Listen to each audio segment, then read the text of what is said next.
Funnymouth has joined hashtag referral sales. Funnymouth. Hello everybody tonight. I'd like to lick the blood out of in the person. I see your handsome face, so don't be so sad about it. Come on, smiley face. Funnymouth has left hashtag referral sales. Ghost George. Holy fuck, what the fuck? Lemon Lime School. Did that just happen? Ghost George. Yes, school. Yes, it did. The first thing I should probably note is that I'm Lemon Lime School. In other words, that's my screen name up there. That was the first time I saw or heard from Funnymouth, and for all intents and purposes, it should have been the last. Anyone who's spent enough time chatting away knows that weirdos come and go. Folks pop in and ask insane questions or just to patrol a populated channel. What first stuck me as odd about the Funnymouth guy, however, was the fact that he came and went with no particular goal. He didn't try to piss off anyone. He didn't ask if anyone on the channel knew how to fix his computers or remove a virus.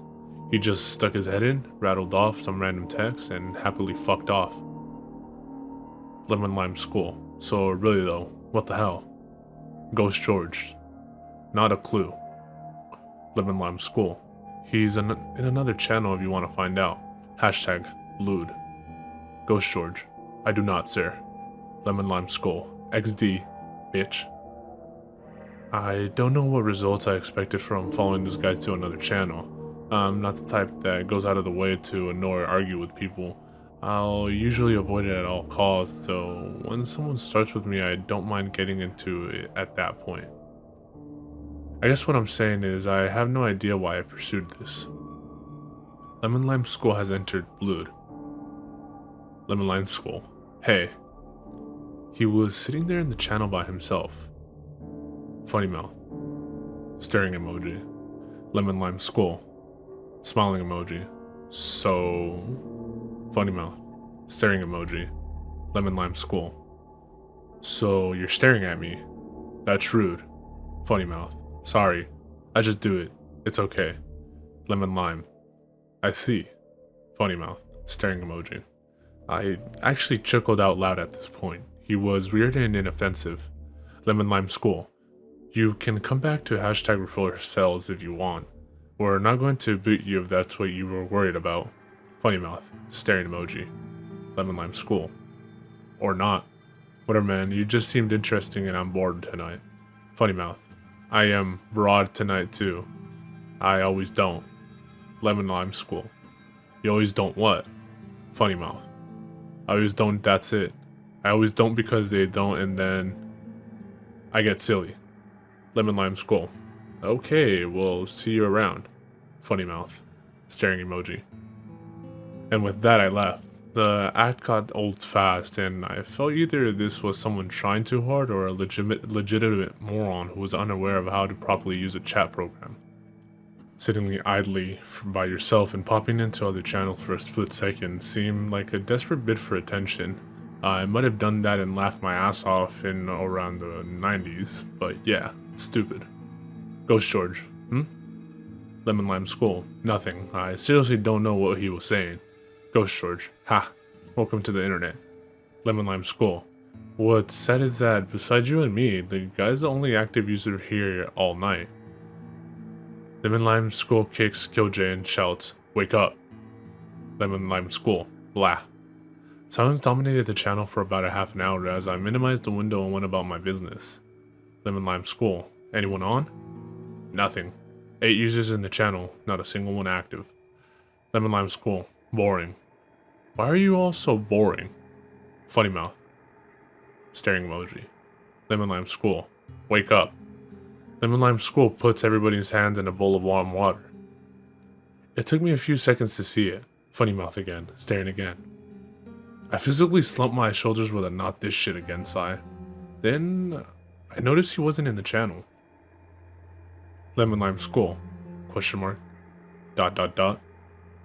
Anyone else see him? Of course not, because you're idle. Obviously, it was a glitch with either my client or the server. The message was kicked up from earlier in the night at random. These things happen.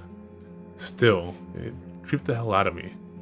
After a few minutes of sitting there with a really cold, creepy feeling in my stomach that I shouldn't have done something feeling, I decided to stop trying to brave it out and just closed out the entire chat program. Sure, I could have just hung out like everything was fine, but why bother to try to prove I wasn't spooked? Hell, nobody was even around to see me slink away. After a few more hours screwing around on the web, I went to bed around 2:40 a.m. One thing I've always prided myself on is that I do not have nightmares, at least not regularly. Usually if there are monsters or ghosts or nuclear wars in my dream, I get to control it and I have a great time. I'm shooting zombies in the face, outright telling ghosts that they're not real while I laugh at them, and if there's some disaster, I always know how to get to the safe spot while every other motherfucker fries. I've had maybe 4 actual nightmares in the past 10 years, and yes, I'm completely serious. The first nightmare of my adult life was in 2005. I had just broken off a relationship with someone who had been with someone else for over a year behind my back. That night, when I finally did get to sleep, I dreamt she was strapped down to a medical table while some sort of unseen and inexplicable creature sucked her brain out through an organic machine. The brain screamed, ceaselessly. The second nightmare had me visiting a medical facility where they were experimenting with new methods of saving lives. There was a fantastic tour of this high-tech facility, lots of wonders of modern science, people in lab coats, etc. Then I was led to a room where 3 car crash victims had been saved by their techniques.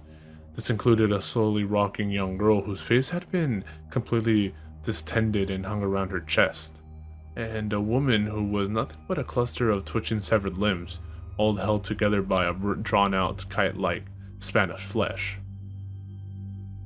The third came soon after the second. I was being accosted by 2 people, one who wanted to insult me to no end, and the other who kept trying to pinch and tweak me in absurdly ineffective ways. Thinking I could control this dream like the others, I set the 2 men against each other, thinking it would be a sort of poetic justice. Instead, the pincher became increasingly violent until he was pulling at the other's cheeks, grabbing his tongue with a fist and furiously pulling at it until it came out. Then he pulled out the fellow's eyelids until they distended in some sort of grotesque prolapse. I suppose what I'm getting at is that even when I did have nightmares, I was never the actual target of any sort of horror. It's always been a kind of empathetic horror related to someone else getting brutalized. This night, however, was different. As soon as I fell asleep, I started dreaming. Basically, it was a recurring dream I have where I'm in the woods, just checking out animals and birds and generally just acting chill. I lie in the grass and look up at the sky. It's always a dream I welcome because even if I've had a shit day, I'll wake up happy and ready to start over. This time, the script changed. I laid in the grass, but while I was staring at the sky, I felt something odd. It was a cold, squirming feeling on my neck. In the dream, I reached to my neck and pulled away a long, writhing earthworm. Earthworms disgust me. If I see one in the yard, I'll specifically get a shovel and heap dirt over it simply so I don't accidentally see it again. Disgusted, but more or less content, I flung the worm aside and continued my dream. Then, that feeling again. Clammy, wet, wiggling against the side of my neck. I pulled another worm away. Again, it happened. The third time, the feeling of confusion and dread became so overwhelming that I immediately snapped myself out of the dream. That's what usually happens when shit gets real in my dreams. Game over. I figured it out though, at least I thought I had. In the waking world, I felt my neck and discovered a slick, slimy film on my skin. Logic dictated that I must have been drooling on my sleep. Nothing to be proud of, but not exactly terrifying either. My dreaming mind must have translated that icky feeling into an appropriate creature in the forest dream. Perhaps more unsettling, though, was the fact that the bed around me seemed to have indentations, 4 to be exact. It was almost as if someone on hands and knees had been hovering over me as I slept. There was any number of reasons that could have happened, but from then on that night, I slept very lightly. Any little thing like the sound of a ceiling fan would wake me straight away. I had no real interest in going back to the woods that night. When morning came around, I got ready to take off, to get out of the house and shake the cobwebs out. I only planned to check my email real quick to make sure I didn't have any pending transactions or questions I had to answer. Surprise from Funnymouth at blood.com, Saturday, November 17th, 2012 at 2:42 a.m. to Charles Watts.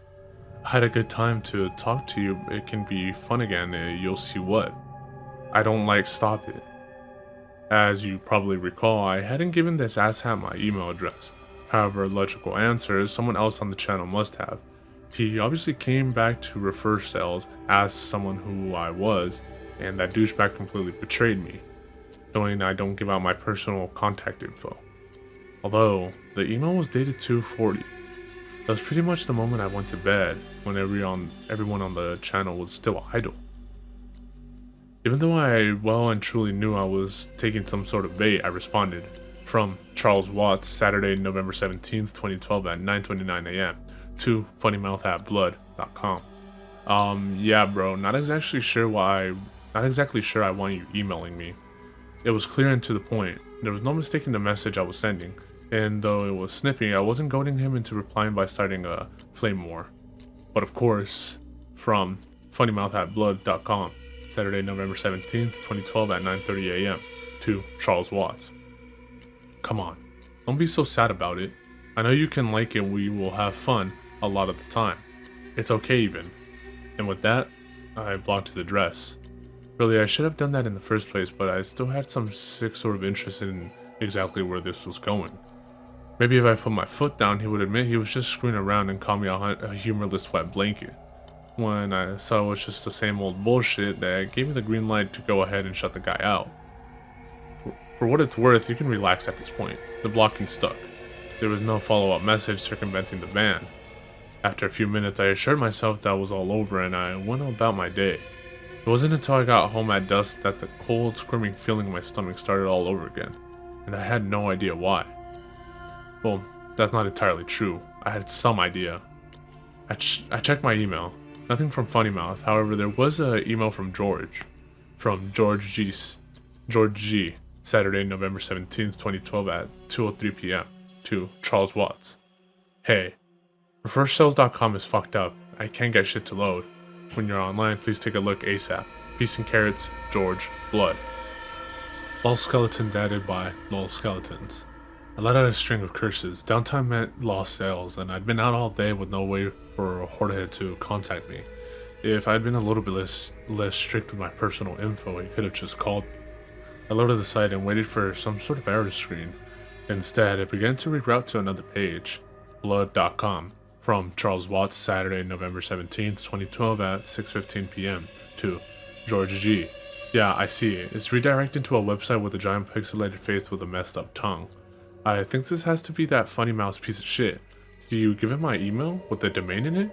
CW. From George G. Saturday, November 17th, 2012 at 6:23 p.m. to Charles Watts. It's a 404 page, not a redirect. I want what you're smoking. All I get on blood.com is a coming soon notice. I didn't give anyone shit. George. From Charles Watts, Saturday, November 17th, 2012 at 6:25 p.m. to George G. Har har har, funny. Then George emailed me a screenshot of the site giving a 404 error, along with a coming soon notice for blood.com. He could have easily faked them, but why? I mean, if this was some sort of joke, it was pretty abstract and I didn't get it. When I looked at my website files, everything was normal. Nothing was out of place, nothing had even logged in to change anything. I checked the domain names name servers, the thing that routes a domain where it's supposed to go, and nothing was out of sorts. Still, there was this bloated, tongue-wagging face looking back at me with its empty eye sockets. Then, I don't know how I missed it in the first place. Looking closely, the picture of that face wasn't really pixelated. It was made of tiny letters, HTML code coloring each letter specific to the image. Over and over again, the word that made up the image was right in front of me. Funny mouth, funny mouth, funny mouth, funny mouth, in a great cluster of nonsense. I felt like spitting at the screen. I unblocked his email address and set about writing an incredibly profane and threatening letter. I didn't really care if I got the site back at this point. I just wanted to get everything off my chest so I could feel like I was in control of the situation again. Before I could finish the letter, I just got this weird, creepy feeling again. No, it couldn't be. Feeling where you know you're being absurd, but at the same time you know you're right. I stopped hacking out of my death threats and checked the inbox. From Funnymouth at blood.com, Saturday, November 17th, 2012 at 7. To Charles Watts. I see your handsome face. From Funnymouth at 7 p.m. Hello, buddy. From Funnymouth at 7:01 p.m. Come on. From Funnymouth at 7:01 p.m. Hello. Hello, hello, hello. I do want not to not. I don't think about it, please, though. I see your handsome face. Not only was that feeling correct, the feeling that he had already emailed me since the minute I unblocked him, but it seemed he had steadily been emailing me non-stop since I blocked him. 10 more letters arrived just within the time span it took me to reply. From Charles Watts, Saturday, November 17th, 2012 at 7 p.m. To Funnymouth at blood. Fucking stop. I was getting a stress headache. My heart was pounding not from fear but rage. This was probably the most absurdly infuriating person on the internet, and that's saying a lot. Thankfully, the string of letters did indeed stop. I tried to calm myself down, breathing deeply, but it didn't seem to take. I was still incredibly pissed. Slowly and methodically, I sent him another note. From Charles Watts, Saturday, November 17th at 7:21 p.m. To Funnymouth. Hi. I don't understand what you are saying. I do not understand what you want. I think there may be a language barrier. Is your first language English? I think you have done something to my website and I would like you to undo it. If you are mad at me, I didn't intend this to happen. You may have misunderstood what I said or what I meant. Please change my website back and let's both go our separate ways. Thank you, CW. I waited. I thought about how I had conquered my anger and that this measured response was really the best way to go about it. This fellow would understand what I meant. He'd realize the mistake he made. I calmed down. Everything was going to be okay. Then, from Funnymouth at blood.com, Saturday, November 17th, 2012 at 7:23 p.m. To Charles Watts, staring emoji. I hit the roof. I hit the goddamn roof and went clear through it. I smacked my monitor with my palm, knocking it clear off the desk. That pissed me off even more, as I drove my fist into the keyboard repeatedly until the keys flew free. I screamed out in a mixture of frustration with myself and rage over this situation and stormed out of the room, knocking down anything and everything I could get my hands on. For as long as I could manage the energy, I laid waste to my own shit. I would have started a fire and burned the fucking place down if I had a lighter on hand. That night, I stared at the ceiling for what felt like an eternity before sleep came. Waiting for sleep, I knew I was going to have a nightmare. I just knew it. That was how my luck was going. Imagine how surprised I was even in sleep when, instead of some horrific setting, I was someplace safe. The woods. I laid in the grass again. I felt the relaxation. I knew even my subconscious knew that everything would be okay. No matter what setbacks life threw at me, the world would go on. Nothing would be permanent. Everything was in transition. Nobody could really get to me. I felt the squirming against my neck. Nope, no dice. Nothing could spoil this right now. I ignored the worm, it would go away. I felt the squirming move to my mouth. Now I couldn't will myself awake. Every other time I'd been able to decide to wake up, but it seemed like that opportunity had now passed. Then, it wasn't a worm, it was a finger. Then another. Then more until 4 slimy, squirming digits were locked around my teeth, clutching my lower jaw. It didn't hurt when it happened. It was just sort of like a pop.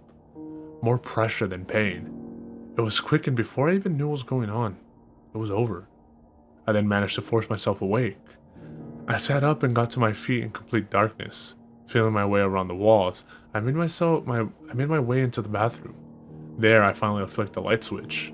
I stood before the mirror, rubbing my eyes as the harsh light blinded me.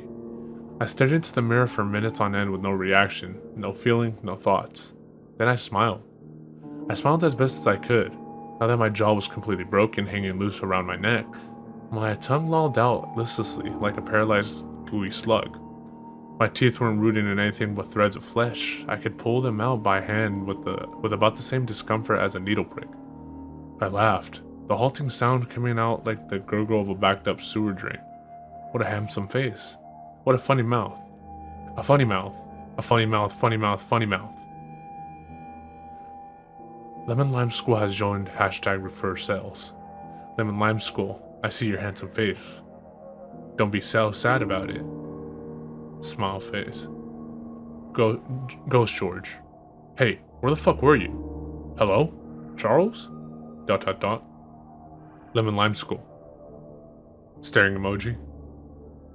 Lemon Lime School has left. Refer sales.